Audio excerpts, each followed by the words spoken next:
Can you explain what you mean by that? Yeah, because Ron Owens this morning accused me of being touchy-feely about that. And I said, look, I mean, there's a guy called Larry Bossidy who wrote a touchy-feely book called Execution. And I said, he was a major CEO, ex-GE.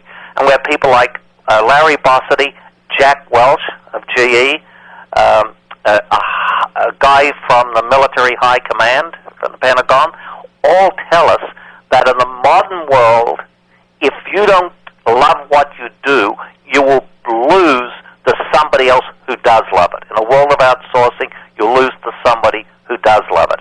So it's not just a platitude, it's a competitive advantage.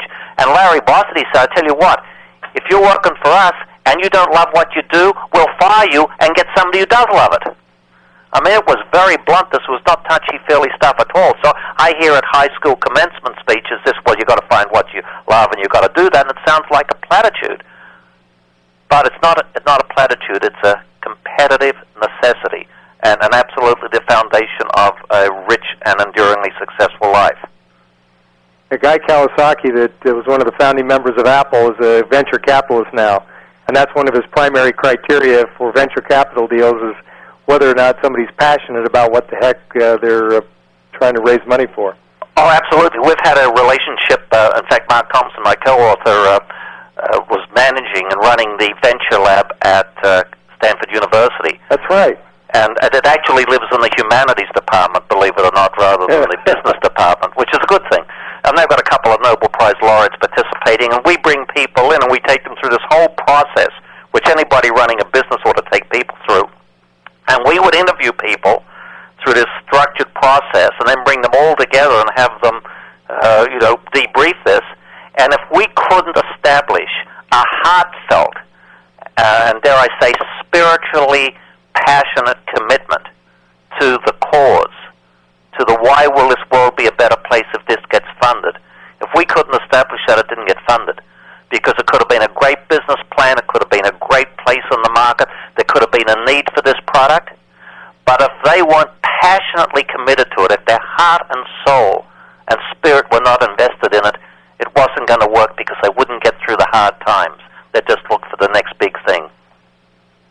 From your experience with the, this touchy-feely thing comes up a lot, particularly in business. There's the human potential movement is sometimes gets short shrift in the corporate America. But at the end of the day, what has been your experience about what it takes to have somebody have the courage to pursue their passions? I think that you've got to march to the tune of your own drummer, and that was a characteristic of these people, was this kind of courage. They define success in their own terms. I mean, it's terrifying if you look it up in the dictionary, Greg. I don't know whether you've ever done that or not, but, it talks about achievement of goals. That's well and good. But then it gets really scary when it comes to indoctrinating our kids. It says conspicuous achievement of fame, wealth, and power. And, we wonder why we have kids killing each other for $160 sneakers. Yeah. And we found these people didn't set out to be successful. Some of them ended up with all of the bright, shiny objects, but that was never their goal. Greg, I sat with Alice Waters in her wonderful restaurant, Chez Panisse in Berkeley. I mean, she's changed the food scene in this country. She was rated as one of the 10 best cooks in the world by the French already. Fantastic. And I said, Alice, when I ask you, what has success been to you, what comes to mind? And she looked at me and she said, Stewart, I never thought about it. I never set out to be successful. I only ever set out to become really good at the things that mattered to me. And this was a refrain we heard from all of these people. Not really good at what my mother thinks I ought to do, or my professor, or whatever, but really good at the things that matter to me. They were clear about this, and they were disciplined about doing something, about learning how to get good at it on a regular basis. You mentioned in the book that the majority of the builders claimed that their success was a serendipitous journey. The luck they enjoyed was usually earned, often at great cost.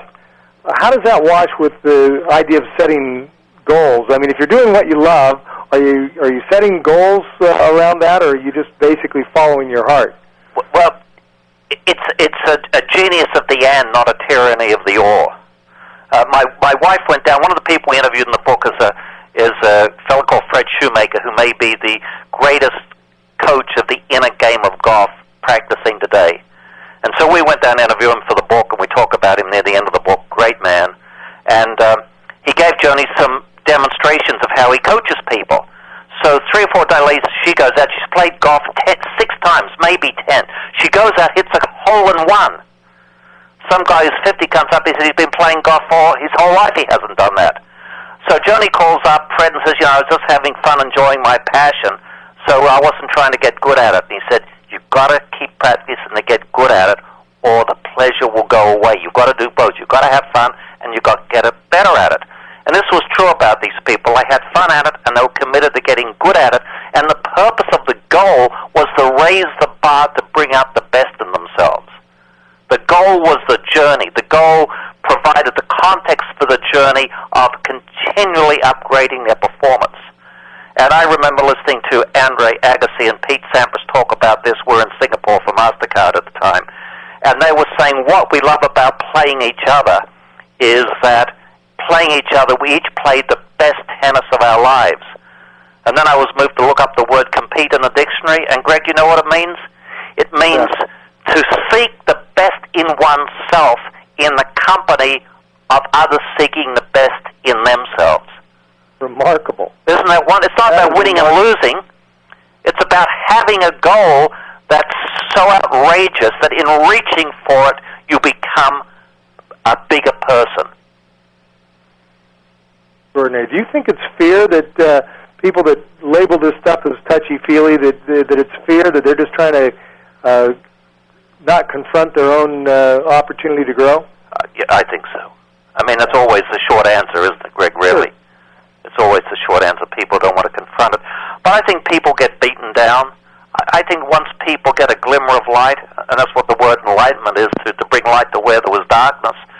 So I think people have been beaten